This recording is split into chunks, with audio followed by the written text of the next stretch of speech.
আসসালামু আলাইকুম সুধী দর্শক, আশা করি ভালো আছেন। সবচেয়ে বিপদে পড়েছে বাংলাদেশের জনগণ, যারা ব্যাংকে টাকা রেখেছে। আর সবচেয়ে সুখে আছে ব্যাংক অনার্সরা। তারা বাংলাদেশের জনগণের টাকা লুটপাট করে খেয়ে, স্টক করে, বিদেশে পাচার করে এখন বসে বসে সরকারের সাথে দেন দরবার করছে আর বলছে যে টাকা দাও, ব্যাংক চালাই।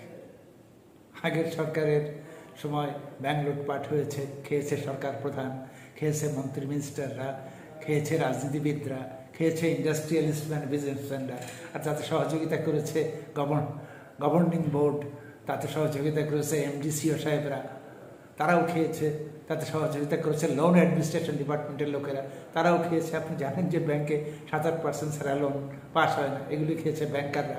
শুধু তাই নয়, বাংলাদেশ ব্যাংকও এই লুটপাটে সহযোগিতা করেছে তাদের বিভিন্ন লোকজন, তাদের আবার কেউ কেউ পালিয়ে গেছে। তো বাংলাদেশ ব্যাংকও তাই কম না। কিন্তু এই যে জনগণের টাকা যে শেষ হয়ে গেছে, এর জন্যে সর্বশান্ত হয়ে গেছে মানুষ। যে ব্যাংকে যে 5,000-10,000 টাকা পাচ্ছে না, আমি নাম না ধরেই বললাম, সব ব্যাংক নয়, কয়েকটা ব্যাংকের অবস্থা, এবং অনেক ব্যাংকের অবস্থাই খারাপ। অনেক ভালো করে বা ইনভেস্টিগেশন করলে সেটা বেরিয়ে আসবে। কিন্তু সবচেয়ে বিপদে পড়েছে কে? বিপদে পড়েছে অন্তর্বর্তীকালীন সরকার, ইউনূস সাহেবের সরকার। জনগণের আমানত বাঁচাতে গিয়ে তাকে এই ব্যাংক অনার্স অ্যাসোসিয়েশনের সঙ্গে দিন দরবার করতে হচ্ছে।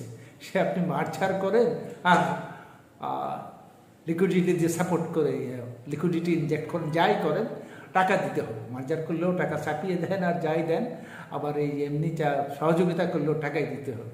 তা ব্যাংকের কী সুবিধা হয়েছে? তারা বলছে যে ভাই, ব্যাংকের তো অবস্থা খারাপ, টাকা দাও, ব্যাংক চালাই। এর চেয়ে আরামের কাছে কি আরাম? টাকা দাও, ব্যাংক চালাই। তো বাংলাদেশ এই লুটপাটের স্বর্গরাজ্য। দেশে অসম্ভব বলে কিছু নেই, শুধু সাফারিং করি আমরা সাধারণ মানুষেরা। আশা করি আপনারা ভালো থাকবেন, যে যেখানেই থাকেন। সবার উপরে দেশ। আল্লাহ হাফেজ।